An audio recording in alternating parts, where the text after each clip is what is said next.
The Politics program brought to you as always by everybody who supports us at TakePoliticsSeriously.com. That is where you can be directed to our Patreon at $3 a week. You get 2 extra bonus podcasts, one on Monday, one on Friday. And since we have no idea when news is going to break, folks, you don't want to be too far away from these hot takes. Head on over there right now, TakePoliticsSeriously.com. All right, enough of talking about how we support the show. What do you say? We just do the damn thing! Politics, politics, politics, politics.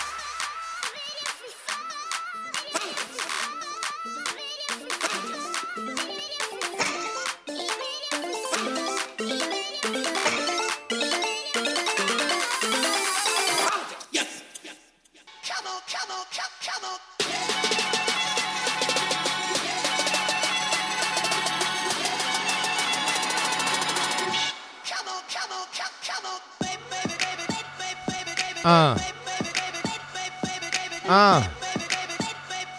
Yeah.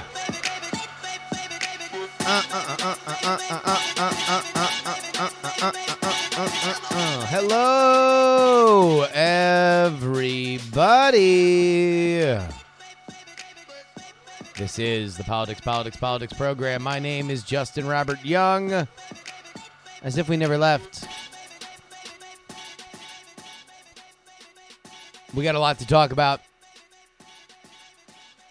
We've got a bunch of questions. Can Joe Biden please the left in the Democratic primary? That's a question. How much does Beto's launch and first day fundraising haul put pressure on old Joe Biden? We take a brief look into the fandom world of Robert Mueller. We have a parade of wrong opinions that will cover everything from the Yang Gang, Kirsten Gillibrand, Elizabeth Warren, a pole dance, your emails. But we begin with the man of the hour, the man who announced that officially coming from El Paso. I just felt like running. Beto O'Rourke is in this race. He had a very good rollout. This seems to be the playbook this year.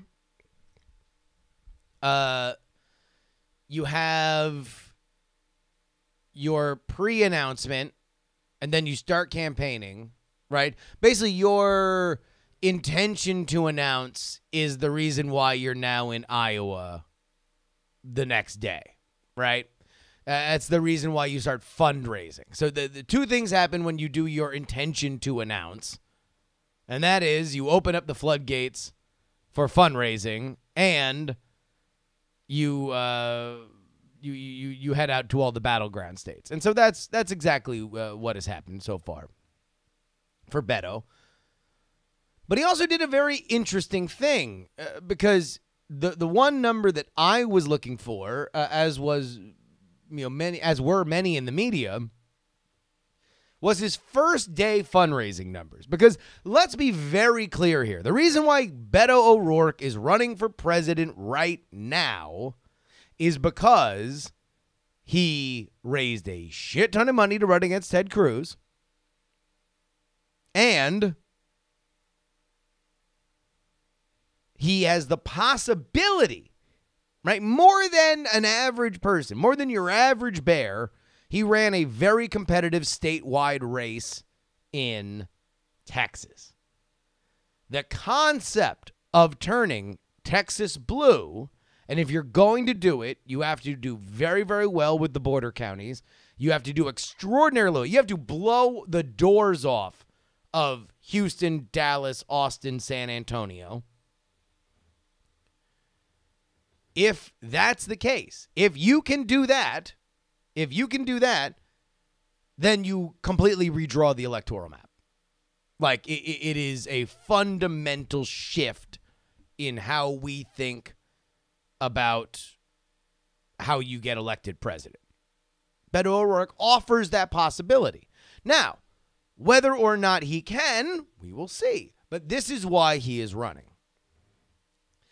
So, in celebration of Beto entering the race,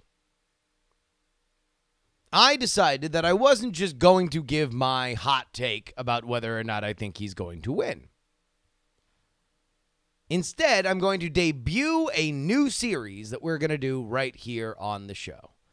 And that is how he wins and how he loses. Or, comparably, when we do them for Kamala Harris and Amy Klobuchar and Kirsten Gillibrand and Elizabeth Warren, how she wins and how she loses. What we're going to do is go back to the very beginning of their electoral career, and we're going to look at all the races they've won. And then we're going to take some lessons on exactly how they won, when they are at their advantage, and maybe paint a little bit of a picture of the trajectory of where they as a candidate have come to now. All right, so let's begin with this. The story of Beto O'Rourke electorally begins in El Paso, specifically the city council. Instead of running as a county judge, as his father did, Beto decided that he was going to be a part of city government. He ran twice, once in 2005 and once in 2007. Now, initially, I couldn't figure out why there was a gap between 2007, when he was elected to the El Paso City Council, and 2012, when he eventually ran for the House of Representatives. I didn't know whether or not he had left the city council, whether or not he lost a race. But in case you're wondering, in case you're a nerd like me, and boy howdy, if you're not a nerd like me, oh, you better watch it, because we are going to get nerdy as hell during this segment. I got some numbers here for you. But here's your first nerd fact. Number one, the city council term in the city of El Paso went from a 2-year term to a 4-year term between 2005 and 2007. So Beto never lost an election on the city council in El Paso. That never happened. The reason why he had a 2-year term and then a 4-year term is because they changed the rules. This was something that I had to verify by calling El Paso City Hall today.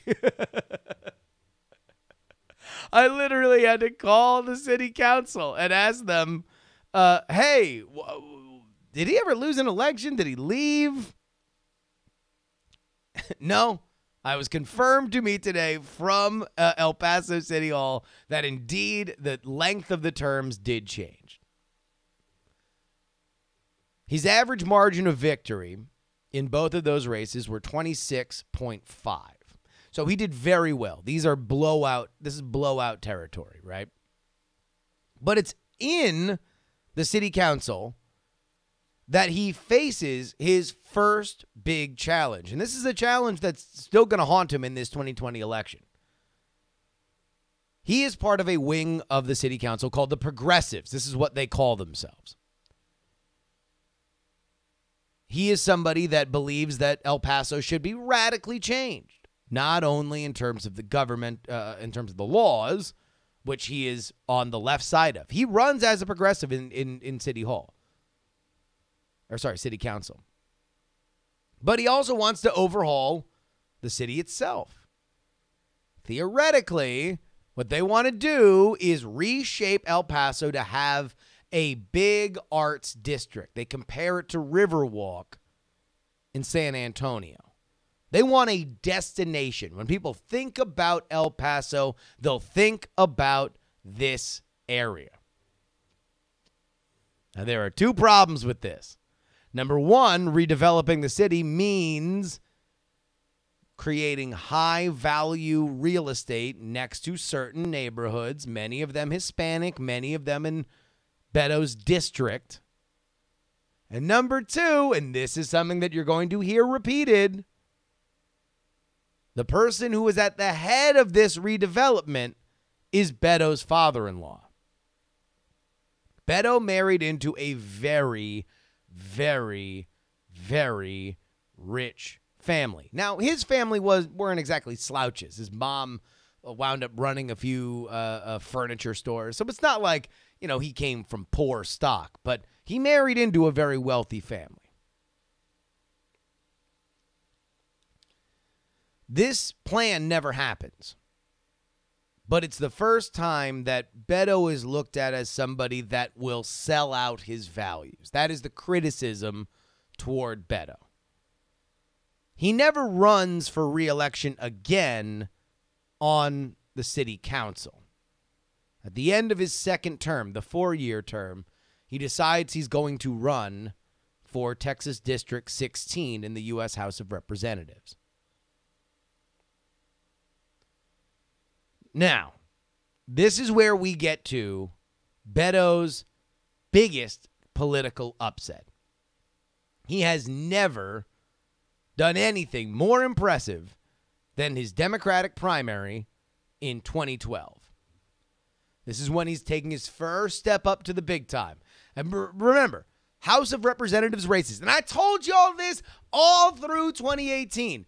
We think nationally when we follow these races that it's all about, national issues, whether or not you're for the war in Iraq, whether or not you would have done this financial bailout or that financial bailout. And yes, when you get to the U.S. House of Representatives, you get a vote on this kind of stuff. And many of the politicians that have the largest national platform, like AOC, speak in national terms and spoke in national terms when she ran. But by and large, the way that you get to Washington in the House of Representatives is by talking about the local issues. The local issues. It's way more about whether or not you want the stop sign north or south of the McDonald's on Main Street than it is about whether or not you authorize the war in Iraq. That's just the facts. Beto runs against, I believe, a 6-term congressman or a 5-term congressman. I think it might be 6. In Silvestre Reyes. He is the old guard. He's Hispanic in a very Hispanic district. He is part of the Hispanic caucus. He has the backing and the endorsement of President Barack Obama in an election where Obama is on the ballot. Beto wins. Beto beats Reyes by running to the left of him. He runs to the left of him on LGBT issues, and he runs to the left of him on drug issues, including being ahead of the game. In 2012, mind you, Beto is ahead of the game on legalizing marijuana. 8 terms. Sorry, Chimera has this here. 8 terms. Reyes was in there. No more at 2012. Because again, Beto runs to the left. This is very key. This is very, very key. Keep that in mind because it's going to come back. While in the House of Representatives, Beto wins 3 times. 2012, 2014, 2016. Of course, that leads us up to the 2018 campaign when he decides he's going to run for Senate. Now, let's take a very quick look right now of where we are in Beto's career. Beto is 5-0. He has run in 5 races, and he has won all of them. On the city council, he won by a 26.5 margin of victory. In the Texas District 16 seat, he has a 48% margin of victory. Now, that's a little bit of a padded stat since he did not have a Republican run against him in 2016. But even if you take that out, it's still a 32% and a 38% win. So he's doing very, very well for himself if you only take 12 and 14. One more thing about the Texas House of Representatives in that Reyes upset. This is from a Texas Tribune article that came out covering that race. And by the way, see whether or not you're going to hear echoes of this in 2020. Casting the race as a contest between a workaday grounded El Pasoan and a privileged idealist, Reyes said that he has a track record of laboring hard to get results for his hometown. Quote, "Everything that I've had to work very hard for. He is tremendously much more wealthy than I am." These are things you will hear on the campaign trail in this primary. The book on Beto is he's a rich, privileged kid who has never known how to struggle. Part of this is also his demeanor. He gives off rich kid. When you don't know he's a rich kid, you just think he's kind of aloof. When you see him and you think rich kid, that's something that does stick to him a little bit. We'll get back to that in a second. Let's look at the Texas Senate race. And obviously we talked a lot about that in the 2018 election. This is where Beto became a star. But Beto loses to Ted Cruz in his first statewide race after capturing the nation's attention. It is a negative 2.57 margin of victory, bringing his record to 5-1. If you average out all of his margin of victories, he has a lifetime 24% general election margin of victory. If you count the primaries, which I think is, I'm just now getting into compiling these stats. But I kind of feel like margin of victory is going to be my key stat. True margin of victory, which will be margin of victory plus primaries, is 40.97. Now, I'm Really Important, who's another great politics Twitch streamer here, is in the chat room and gives me a but his DUI. Notice I haven't mentioned any of that. We're not talking about the personal smears. We're not talking about that. We're literally just talking about from a campaign to a campaign, how do you win if you're Beto, and how do you lose if you're Beto? That's the whole point of this. So, how does Beto win? Forget this race. Let's just look at the history. What is his game? What does he want to do? If he could define the race, what would he want the race to be? Based on looking at everything that he's won so far, the 5 times he's won, this is how he wins. Beto wins when he's proposing new ideas and bringing change. He forces issues into the national discourse, or into the discourse of the race, specifically LGBT rights and marijuana legislation. But the biggest thing is he succeeds when he can run to the left. When he is a progressive in a conservative area, he has done the best. When does Beto lose? Beto loses when he has to play from behind and he doesn't have the wind at his back in terms of the new ideas. So if he has a element of the electorate that has been semi-dormant but is growing, that he can propose a new idea to, that's when he's at his best. When he's trying to fit in as a moderate, he's not as well. Or he doesn't do as good. That's part of the reason why he sort of fell apart toward the end with the Ted Cruz thing, is that I'm the guy who brings all the change stuff sort of ran out. The gas ran out in that tank.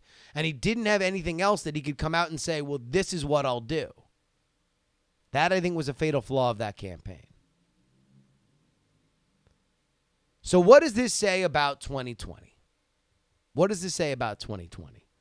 Well, Beto's not going to be the most progressive candidate. Not by a long shot. And his best shot to win is in the moderate lane.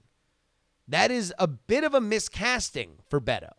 Based on what I saw, I was shocked to see how many times he's won being the to the left progressive.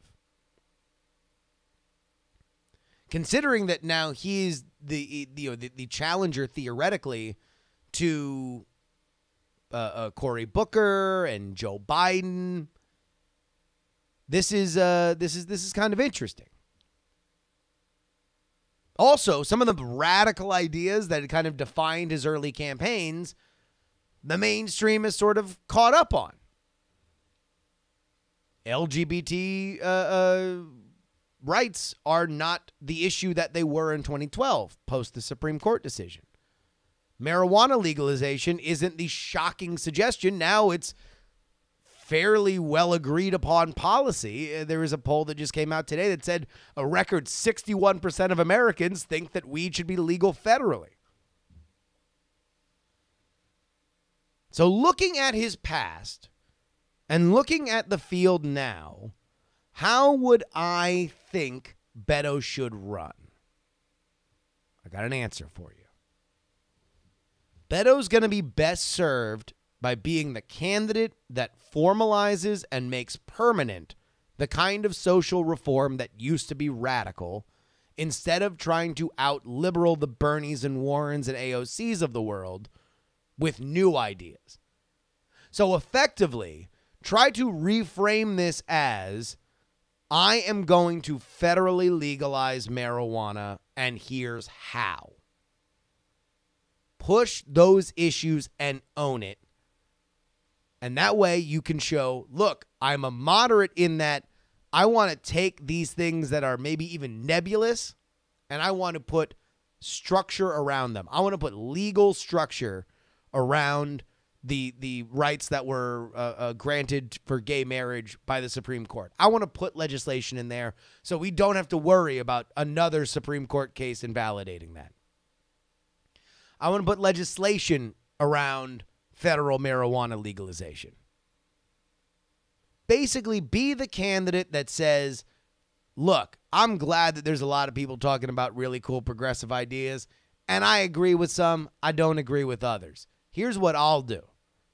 I'll go from the 99-yard line to the end zone. Or the 1-yard line to the end zone. We've gone 99 yards. I'll take it the final few inches into the end zone. That's who I am. That's Beto. And then the rest, you do the hope and change. I'm the wind that sweeps out the darkness, yada, yada, yada. But there we go.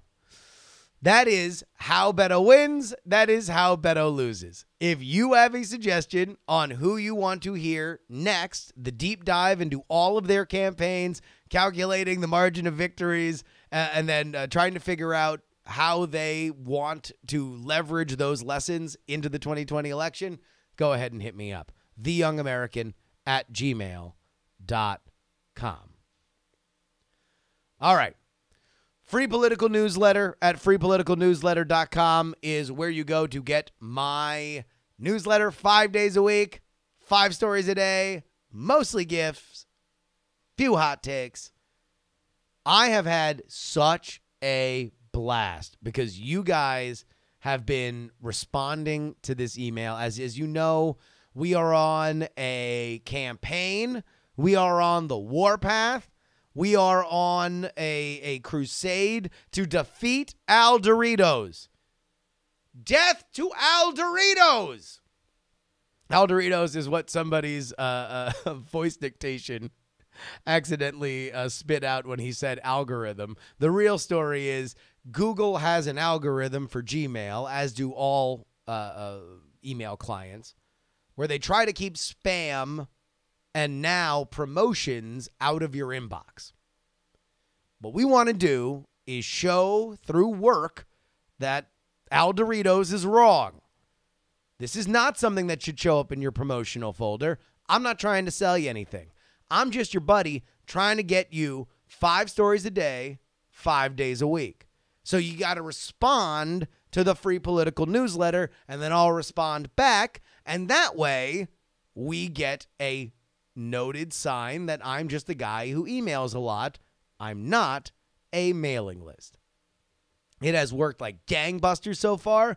We've seen a higher open rate. We've seen more subscriptions. But most importantly, I've loved that I've gotten to communicate with you guys more and more. You've written some really funny emails, so much so that I've now included them in each edition of the Free Political Newsletter. We now have free political feedback right down there at the bottom. One of my favorites was Tally Zarell, our regular here in the chat, wrote an amazing takedown of the Klingon leadership from Deep Space Nine. It was awesome. So please, if you have not already, free political newsletter at freepoliticalnewsletter.com. And if you like a particular issue and you know somebody that might also enjoy this kind of product, well, help me out. Go ahead and forward on the email to them and let them know, hey, I think you dig this. It's only 5 stories a day, 5 days a week, absolutely free. Free political newsletter at freepoliticalnewsletter.com. Kapla! Hey, I got a question here for you.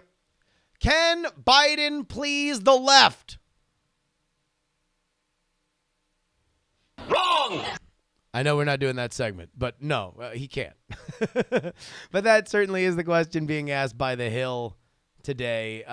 Looking at, I mean, now we've got pretty much everybody else that has announced.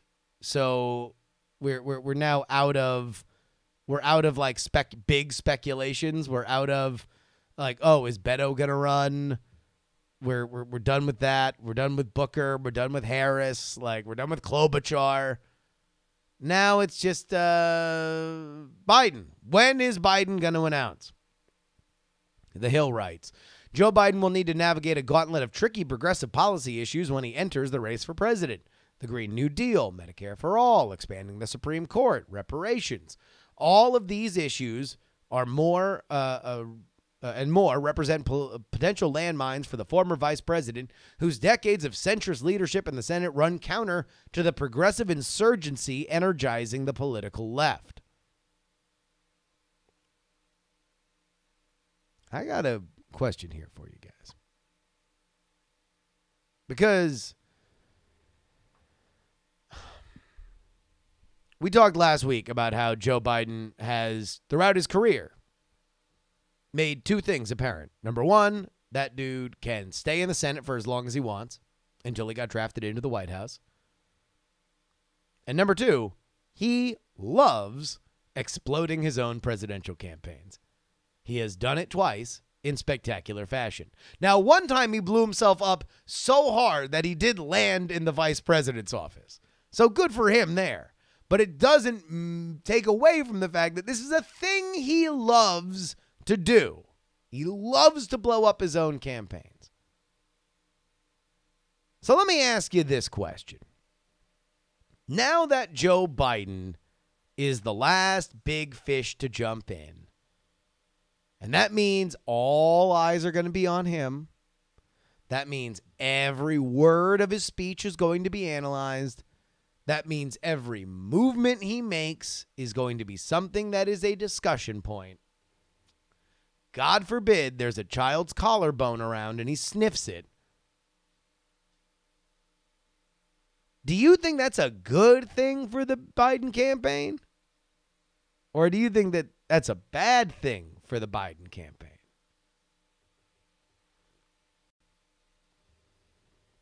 Now, look, I think some of this is strategic.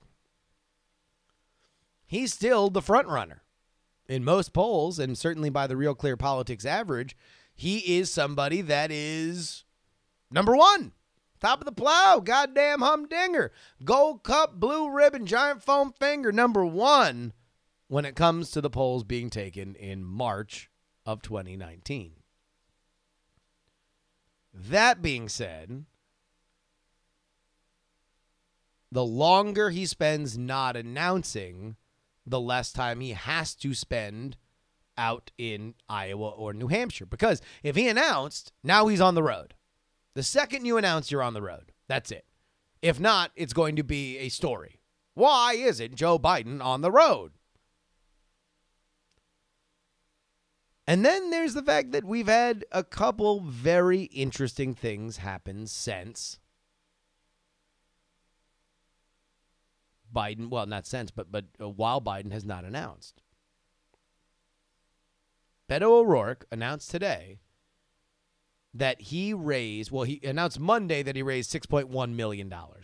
That's a lot of hooch. In fact, it's the most raised so far in the 2020 Democratic primary. $6.1 million. Remember when I said that he raised a shit ton of money out there in Texas? This is the reason why you want him to run, because he's got a pipeline to people. The Beto campaign announced today that $6.1 million came from 1,200, or sorry, what, 1,200, here we go, 128,000 donors. Nailed it. To the tune of $48 per donation. Bernie Sanders, on the other hand, he brought in $5.9 million during his first 24 hours last month from 223,047 donors for an average of $27. That is over 100, or goddamn near close to 100,000 more donors were there for Bernie than were there for Beto. Beto had a little bit more money per person, about double the amount of money per person coming in. So now let's turn to old Joe. Joe can't debut with a number lower than 5.9 million. If Joe debuts with a number under 5.9 million, now you are leaving the door open for both Beto and Bernie to say they're the front runner. And so it appears that Joe has taken matters into his own hands. Joe is now calling his old friend, saying that he is indeed running in 2020 and that he needs major donor cash to make sure that he does it the right way. Man, I'll tell you. I was skeptical on Beto. I was bearish on Beto. I still am bearish on Beto. I think that Beto has done a very, very good job of creating a great small donor fundraising network. I think that Bernie has done the same. I don't know if Biden has. Biden, to me, seems like a guy who still thinks he's playing by 1985 rules. He feels like he's playing the, we can just wait and don't worry. If they're too far left, that I got some old bones knowledge about this party, and the party might think it wants to go left, but ultimately always settles with the moderate. They settle with the one who wants to win. They settle with the guy that they can be proud of and isn't going to be divisive. So I'll let the children fight, and then I will step in and say, don't worry, Democrats, I'm your guy. I don't know if that's the case anymore. But we'll find out. I do know this. I am sure the Bernie fans are going to attack Beto for having a higher per donor price. I'm sure that the Beto fans are going to beat their chest about the fact that they outraised the vaunted money machine of Bernie Sanders. But if Biden comes in and does 8 million, but it's a lot of big donors, both those camps are going to destroy him for it. Because you have seen all the major candidates swear off of corporate donations and PACs so far, which, as we learned with Dave Leventhal, doesn't really mean a lot, but, it's a cool thing to say, to pretend like you're unbuyable. But if Biden comes in and it's a lot of major gifts, well, he's gonna get some flack for that. Can I ask you a question? Is anybody understand the Mueller stands? Do we have any Mueller stands in the chat room? If you stan Robert Mueller, You're a huge fan of Robert Mueller. You think Robert Mueller's an important and prestigious man. Just tell me. You can come out of your live journal where you're writing your Mueller fan fiction and just say I stan Robert Mueller. If you stan Robert Mueller, please write that in the chat right now. Because I'll let you know I don't get it. And I don't really think that people knew about Robert Mueller beforehand. I think that Mueller stands are basically just the weirdest offshoot of Trump hate. Like, why not just hate Trump? I guess you want to love somebody. That makes sense. Because otherwise, why? He's a career Republican. He's an FBI guy. I don't know when liberals became so excited about the FBI. Most of my life, liberals were explaining to me why the FBI was corrupt and weird. Now everybody loves career FBI officials. Okay, that was a bit of a shock to me. But I'm just going to read for you a couple paragraphs from this AP story that came out.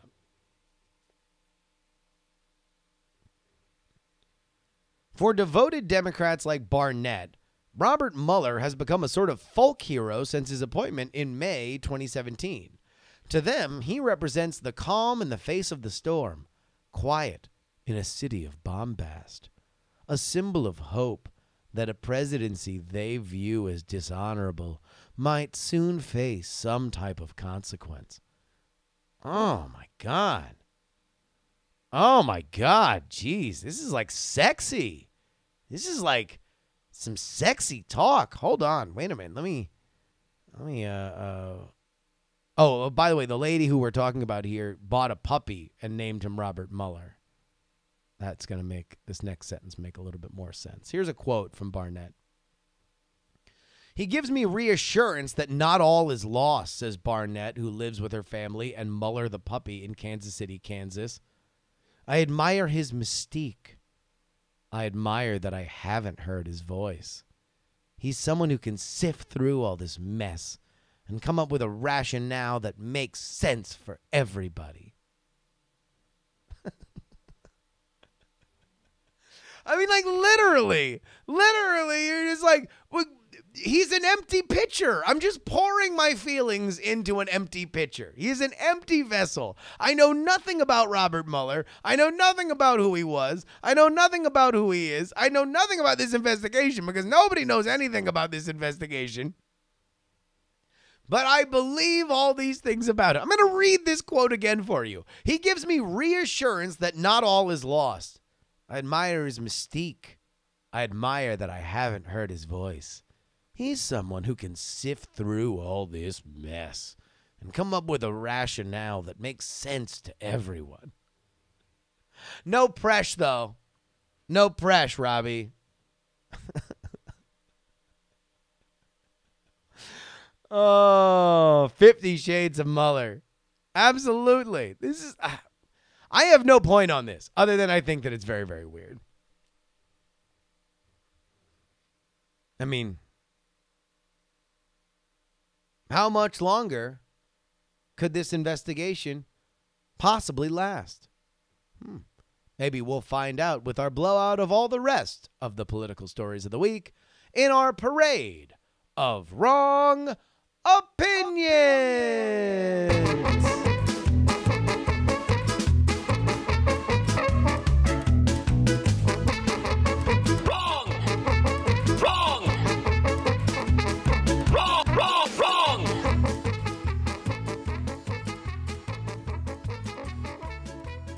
Hey, so this Conway marriage seems to be pretty stable. Wrong. This is the news story of the day. George Conway is the husband of Kellyanne Conway. George Conway was a fairly key figure in the last time that we had a special counsel. That was the Clinton impeachment. But now him and Kellyanne Conway, George Conway has always been very critical of Donald Trump on Twitter.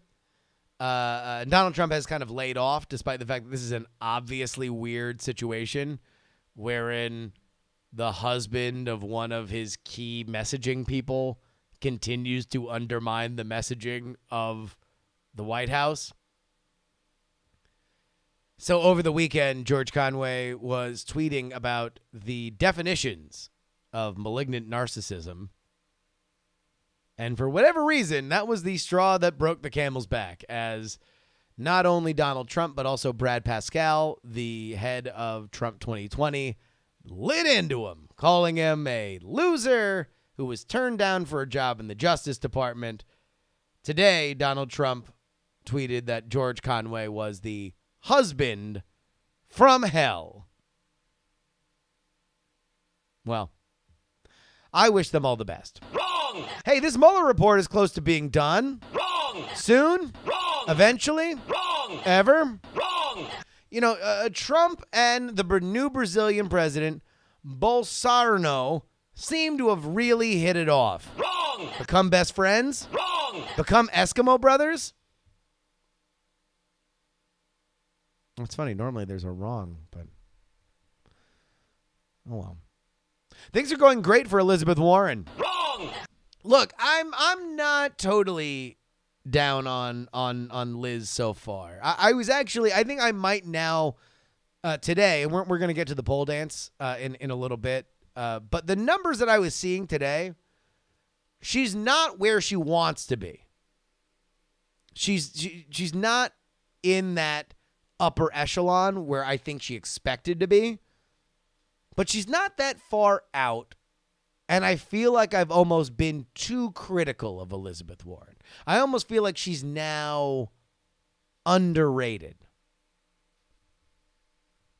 Well, she better be set, because Kirsten Gillibrand, with her official announcement for president outside of Trump Tower, is about to dominate the news cycle. Wrong!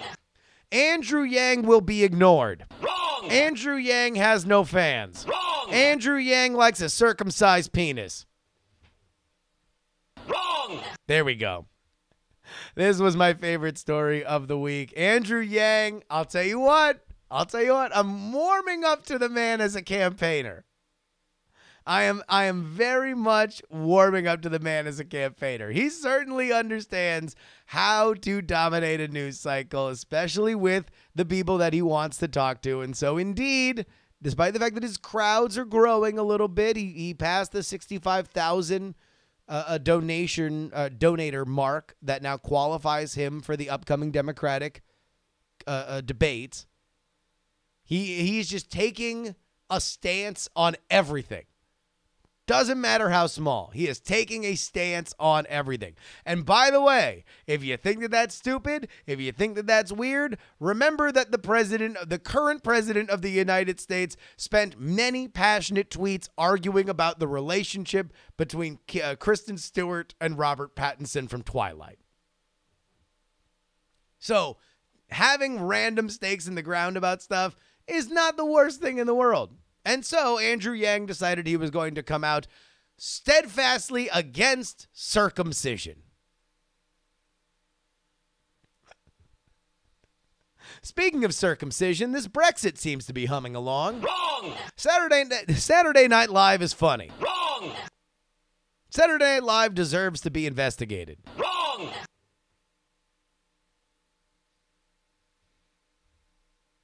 And how about this one? The grassroots really want Bill de Blasio to run. Wrong! This is another one that I really like. Bill de Blasio drew 6 people to an event in New Hampshire. Man, I swear to God, one of these days we're just going to convince people from New York that nobody cares about them but people in New York. One of these days. One of these days. And maybe Bill de Blasio eating a fat one here is part of that. All right. Let's go ahead and get ready for the pole dance.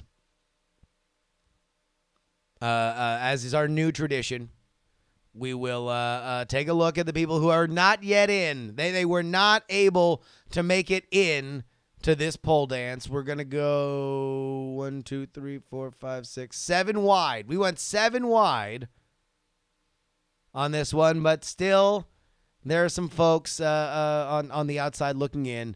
That is Kirsten Gillibrand, Inslee, Hickenlooper, Castro, and Klobuchar. I'm sorry. I don't see how you can hate from outside of the club. You can't even get in. Let go.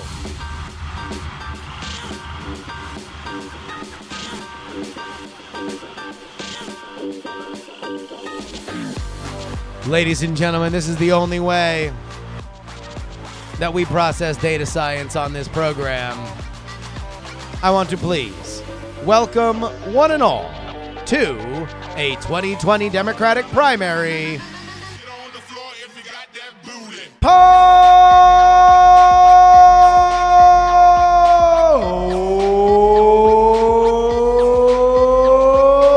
dance, dance, dance, dance, dance, dance.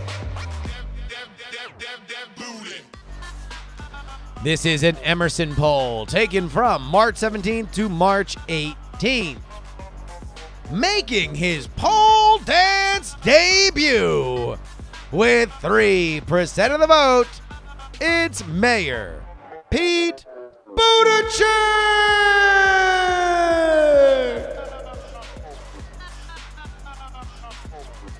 Sharing a 3% share, the man from Newark, Cory Booker.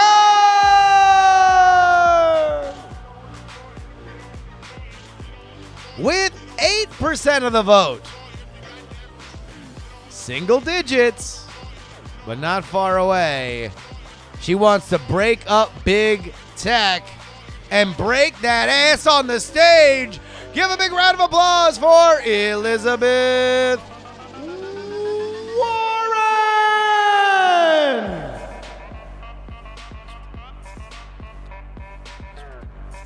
This is post-announcement. Post-announcement. Already with whatever bounce he's going to get from that first few days. With 11% of the vote, it is Beto O'Rourke.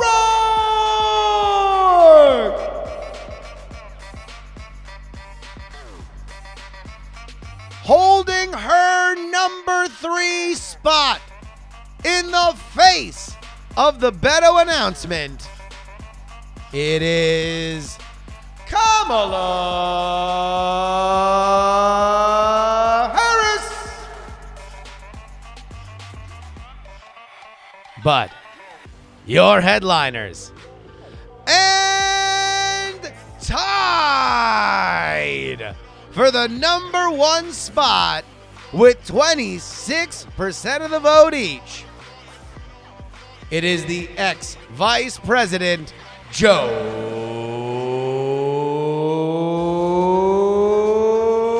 Biden. And the man who lost a fight to a bathroom door. Oops, I've fallen and I can't get out of the top spot of the Democratic 2020 polls. It's Bernie Sanders.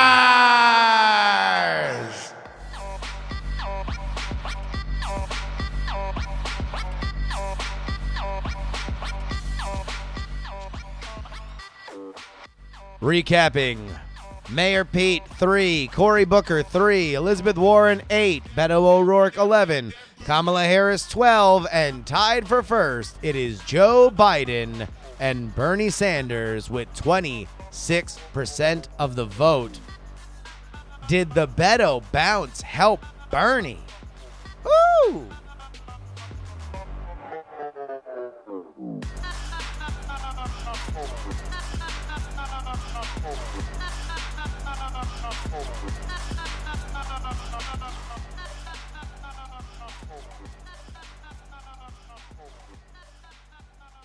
Let's go ahead and get into But Your Emails. And that is where you can go ahead and email the show, theyoungamerican@gmail.com. I put the call out to the Yang Gang last week asking whether or not I should take Jason Yang seriously. Matt writes, whether or not you should cover Yang and universal basic income is actually a very interesting question. It's particularly interesting because Yang is both right and going to get his ass handed to him in the primaries. Let's start with why he's right. In every field, but especially in manual labor industries, demand for humans is going to shrink. Self-driving cars will devastate the transport and construction industries. The service industry is already being replaced by computers, and even programmers and creative types will start to lose out to genetic algorithms and AI. This is a big deal, and some variant of UBI or a similar program will be needed in the future. However, this is a can that can be easily kicked down the road. And if climate change has taught us anything, it's that people aren't very good at forward thinking. This is why he will lose. By 2040, universal basic income will be a moderate position, but that's not today. Right now, Yang is doing the equivalent of arguing for airplane regulation immediately after the Wright brothers have had their first successful flight. The Democrats have a date with this policy, but it isn't today. Give it 20 years. If it helps, I'm a Canadian from Quebec, male, Jewish, and lean center left. Love the show. Thank you very much, Matt. Tim writes, the first time I ever heard of Andrew Yang was when 90% of the YouTube comments on John Oliver's recent automation segment complained that Oliver didn't have him on to talk about UBI. Let's just say it wasn't a good first impression. So, in my opinion, if you must cover Yang, devote only as much time as you would devote to saying Marco Rubio's name and nothing more. Chances are there won't be much to cover anyway. Yang Gang, Yang Gang, Yang Gang. I do like saying Yang Gang. Eric writes, Yang was on Freakonomics about a month ago and did a great job of alienating pretty much all of America with some very #learn-to-code comments. It was hilarious. I now see some of his comments about finding gun manufacturers $1 million per death with their product. Following that line of reasoning was even more hilarious. Great show. Keep up the snark. Off Yang Gang. On to other issues. Joseph writes, there were two comments I had regarding your episode of PX3 from March 7th. The first is that it seems that you have really fallen for the spin that Israel equals Judaism even after your discussion with Rabbi Bachner. I just want to point out, because the coverage is so frustrating, that Representative Omar has said nothing about Jews or Judaism in her remarks about Israel. There are Jewish people involved in what she is talking about, but she is not discussing anything about their ethnicity or religion, only about their political activities and human rights abuses. Please, please, please don't characterize her remarks on being an attack on Jewish people. The Israeli government is stealing family homes of Palestinians in a heartbreaking way and claiming all criticism of that to be anti-Semitic, which is strictly not true. And they are shooting Palestinian protesters. So there are really no two sides to this discussion. Well, I would know people that would say there is another side to the discussion. I certainly appreciate your point of view, and I also appreciate Ilhan Omar's perspective.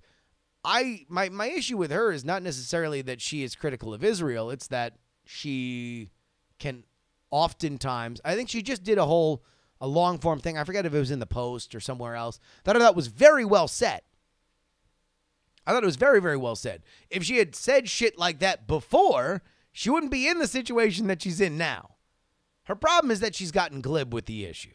And when you get glib with an issue like this, I think you open yourself up to criticism. Specifically when you're one of the first Muslims in Congress. And you've changed the rules so you can have a head covering in Congress, which is her right.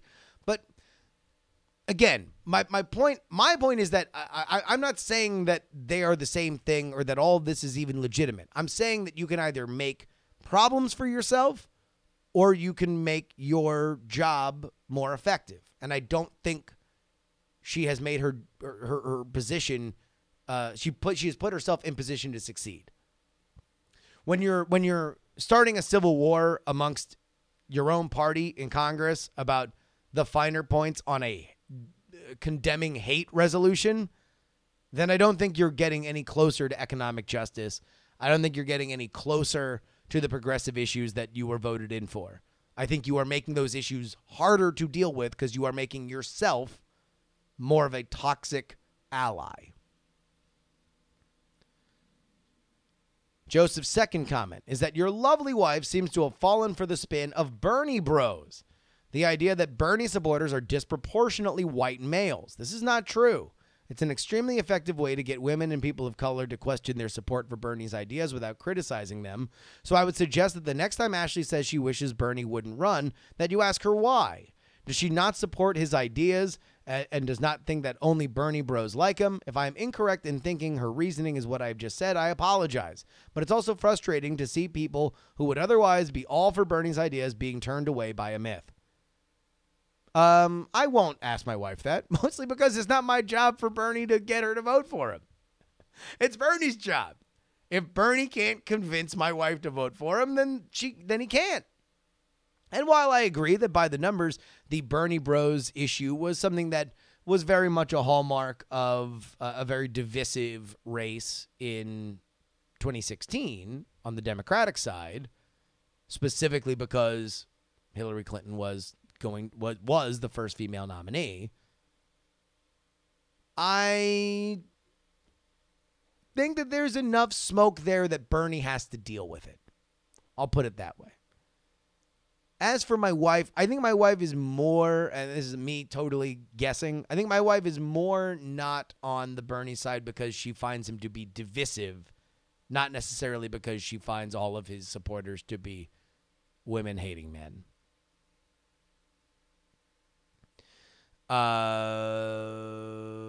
Joseph continues, thank you for doing your show. It's probably the closest thing to an unbiased political show I've heard. Thank you very much. Please recommend it to some people. I love hearing that. If that's what you think of the show, I'm very excited, and I'm excited for you to talk to other people about the show if you dig it. Vigray Tech writes, exciting news for those in cybersecurity and technology. It has come to many of our attention that Beto was a member of the hacking community Cult of the Dead Cow under the handle Psychedelic Warlord. He honestly could have picked a better hacker handle, but who am I to judge? What does this mean for the election for the voters of the nation? I know it is definitely just a fun fact. I'm honestly just happy that there's another candidate who has the ability to talk about technology. I gave a donation to Andrew Yang simply to help him get to the debate stage and cause the other candidates to acknowledge and hopefully talk about how automation will change the country at a faster rate than we are prepared to handle at the moment. With any luck, Beto will at least talk about this during his run. Who knows? Maybe with enough candidates talking about it, even Trump might end up addressing the issue. Love the show. We may have quite a few political differences. Where's the fun in agreeing with someone all the time? But you present political information in a fun and engaging way. Keep up the good work. Thank you very much. I really don't know what to make about the Beto Cult of the Dead Cow story. There is certainly the journalistic question that rose around it, which is this was information that the reporter had before Election Day in 2018. So there's the question of, well, if this could have affected the race, should you have mentioned it? I tend to land on the side of the reporter that, look, it's for a book. He couldn't actually confirm it. But also, on the other hand, he did get an interview with Beto before the race ended with the promise that he wouldn't report it, which, look, deals like that are made all the time, so I don't blame him. But it was an interesting journalistic quandary. The other side of this is Beto's never really struck me as a technologically savvy candidate beyond social media, which I know is just chalked up to the fact that he was a little younger. So I don't really know materially if this makes any difference, but if there's more information on it, well, then we'll see. I guess the biggest thing that could be a part of it is the fact that he wrote on these forums and they're publicly available, and now some of his like weird short stories are out there. All right, here's a great email. Tom Merritt, the host of Daily Tech News Show, wrote in to help to explain the Canadian scandal to me. I'm still not able to get it, so here we go. One more time. Tom Merritt is explaining to me. He's explained to me a lot of things. He's going to try to explain to me this Justin Trudeau scandal. SNC-Lavalin, a worldwide construction company, is charged with paying bribes to the Libyan government officials in order to get contracts. SNC-Lavalin employs 9,000 people in Quebec. Trudeau is a MP from Quebec. Quebec is also important in any election. A trial could make the company go under or be acquired and moved out of Canada. Justin Trudeau demoted his Minister of Justice and Attorney General, Jody Wilson-Raybould, in January. In February, news reports alleged Trudeau put pressure on his AG to change her decision on SNC-Lavalin. He wanted her to give Lavalin a deferred prosecution agreement. The company admits responsibility and pays a fine. Deferred prosecution could have been seen as SNC-Lavalin escaping justice. The majority of Canadians want SNC-Lavalin to go to trial. Quote, "At no time did I or my office direct the current or previous Attorney General to make a particular decision in this matter." That is a quote from Trudeau. Trudeau does not admit raising the issue with the AG. He says he wanted to make sure does admit that raising the issue with the AG. He says he wanted to make sure the company would not go under. Wilson-Raybould testified, quote, "To my surprise, the clerk stated to make the case for the need of the DPA. He said, quote, there's a board meeting Thursday, September 20th with stockholders, end quote. Quote again, they will likely be moving to London if this happens. And there is an election in Quebec soon, end quote. At this point, the Prime Minister jumped in, stressing that there is an election in Quebec and that, quote, I am an MP in Quebec. The members for Papineau, end quote. Trudeau has not overturned the decision, and the trial is going ahead. The resignation of Shane Philpott, president of the Treasury Board, and explicit that she lost confidence in the government. This is seen as a heavier blow. I feel like I finally now understand this scandal. Wrong! God damn it. Politics, politics, politics, politics, politics.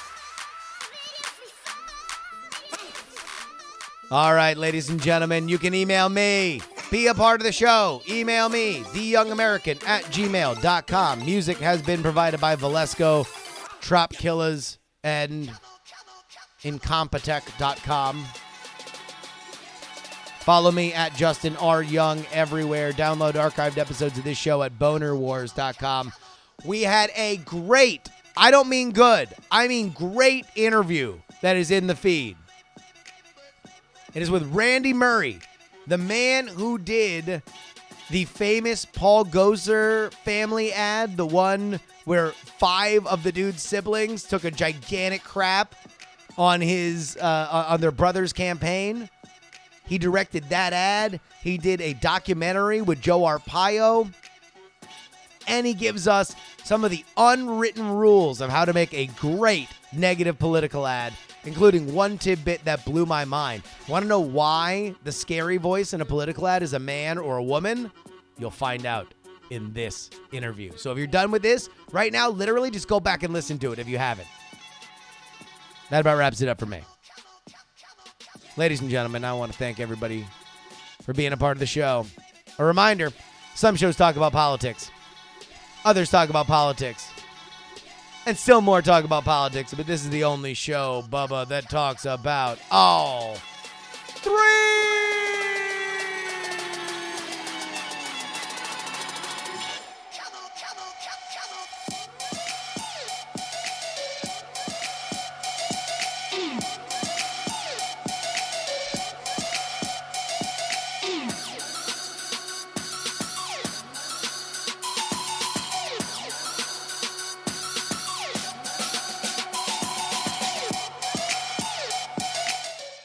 Diamond Club hopes you have enjoyed this program.